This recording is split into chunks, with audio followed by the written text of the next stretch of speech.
You built the company. You hit the revenue number you swore you'd hit by 30. You've got the title, the team, maybe even the funding round everyone congratulated you on in the group chat. And at 2 a.m., staring at the ceiling, a thought creeps in that you would never say out loud to your co-founder, your spouse, or your investors. What if I'm the reason this falls apart? Here's what nobody in the startup world will tell you. It's not your market. It's not your competitors. It's not even your cash runway. The number one reason entrepreneurs fail isn't a bad business model. It's an untrained mind running an unprotected business. And 2,000 years before Silicon Valley existed, a group of men figured that out. Some of them ran empires. One of them was born a slave. And what they knew about the human mind is more relevant to your P&L than anything you'll hear on a podcast this year. Today we're breaking down exactly why most founders fail, and the Stoic principles that separate the ones who build something lasting from the ones who flame out chasing a headline. Stick with me, because the second half of this is going to hit different if you've ever felt like you're one bad week away from losing it all. If you're new here, this channel is for founders who want to build businesses on something sturdier than hustle culture and hype. Hit subscribe, because we're going deep into this every single week. Let's get into it. Reason 1. You're running your business on borrowed opinions. Think about the last big decision you made. The pricing change. The hire you almost didn't make.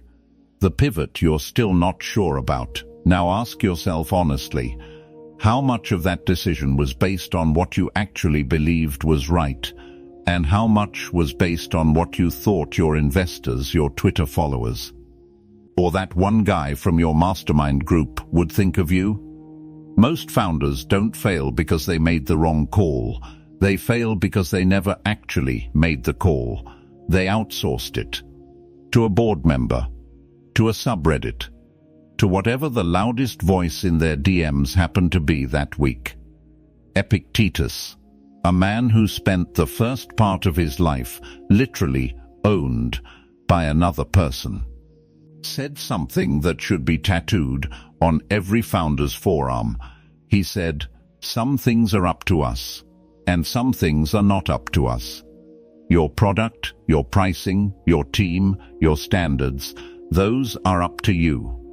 The market's reaction, your competitor's next move, whether a VC says yes or no, those are not up to you."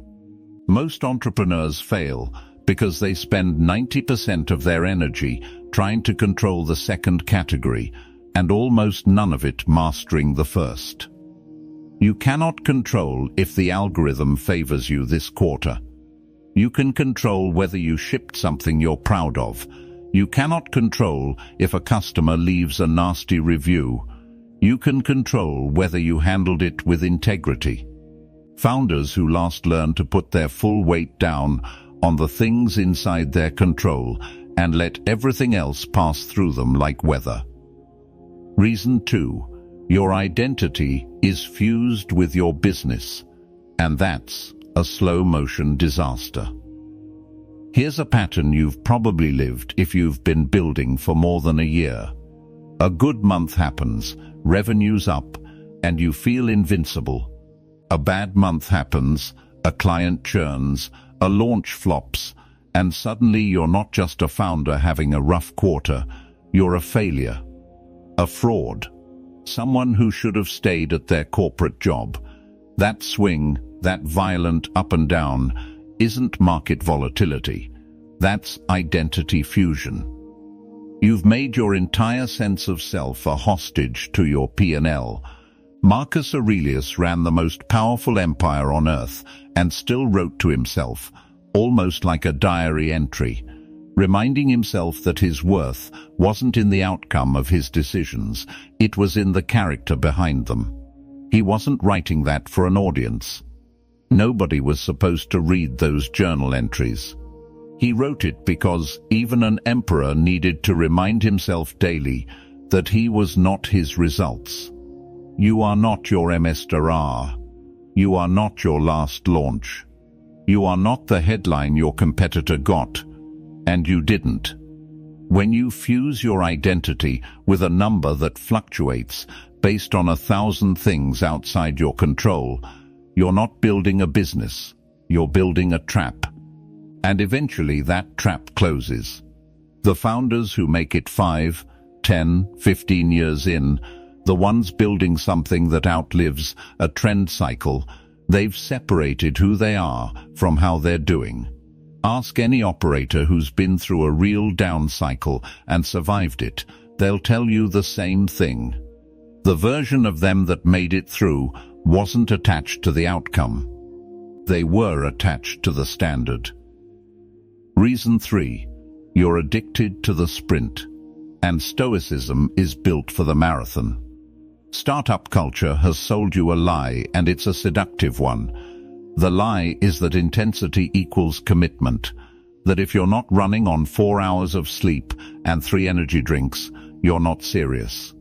That burnout is basically a rite of passage, almost a badge of honor you get to wear once you've made it through the other side.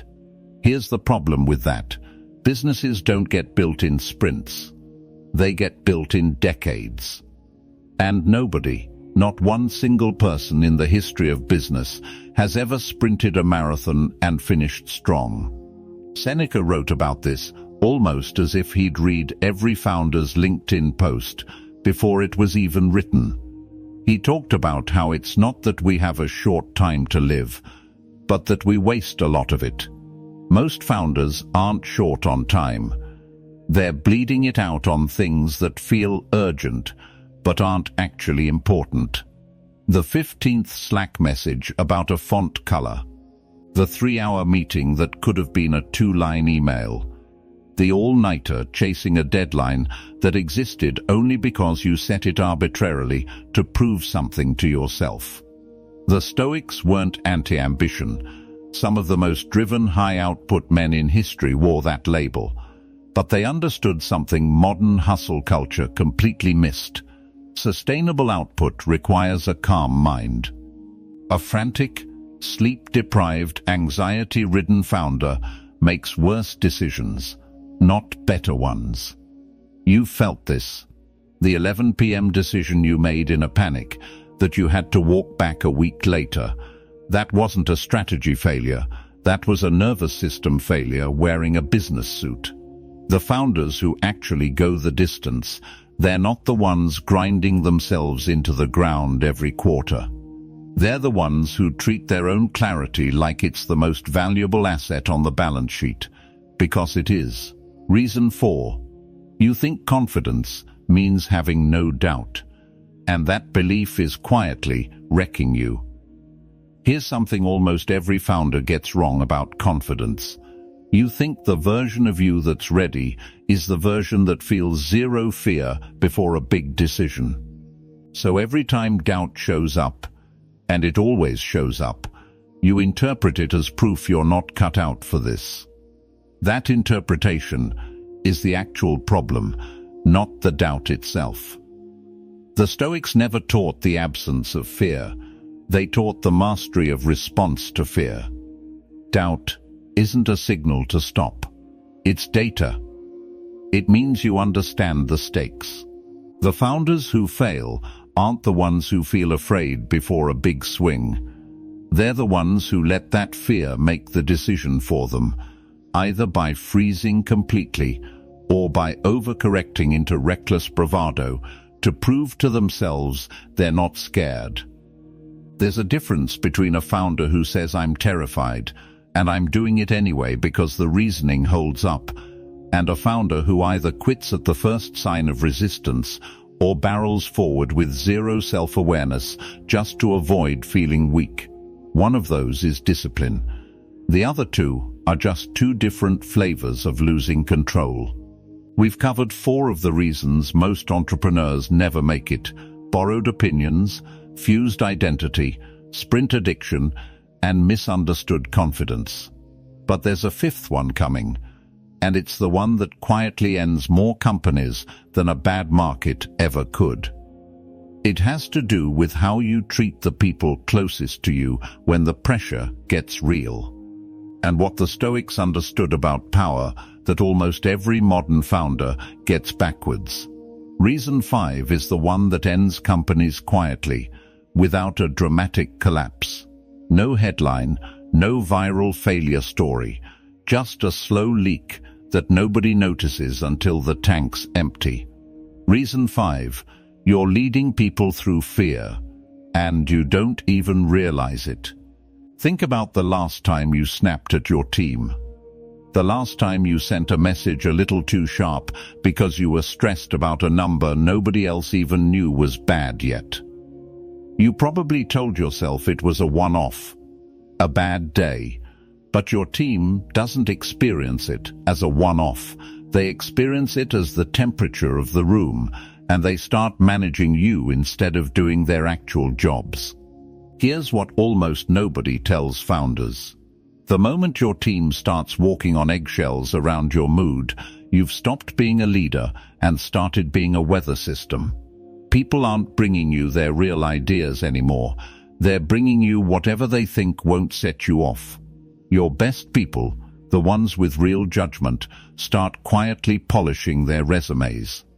Not because the mission stopped mattering to them, but because unpredictability is exhausting to live inside of. Marcus Aurelius commanded armies, real ones, with real stakes, where a bad mood could get people killed. And what he wrote to himself again and again wasn't about controlling his soldiers, it was about controlling himself first. He understood something that most founders learn the hard way, or never learn at all, that the person with the most power in the room has the least excuse for losing composure. Because everyone downstream of you inherits whatever state you're in. This isn't about suppressing everything you feel. It's about not letting whatever you feel in a given hour become someone else's problem to decode. The founders who build teams that actually stick around through the hard years, they've done the internal work first. Their calm isn't fake. It's earned, usually the hard way, usually after they've already burned a few relationships figuring this out. Reason 6. You keep confusing recognition with respect, and it's driving every wrong decision. Be honest with yourself for a second. How many decisions in your business, the pivot, the office you didn't need, the hire that looked good on paper but added nothing, were actually made because some part of you wanted to look like a real founder rather than build a real business? This one's uncomfortable because it hides so well. It disguises itself as ambition. It shows up as we need to scale faster, when really it's I want to post about our headcount. It shows up as chasing a press mention that does nothing for revenue, but does a lot for your ego at the next dinner with old college friends.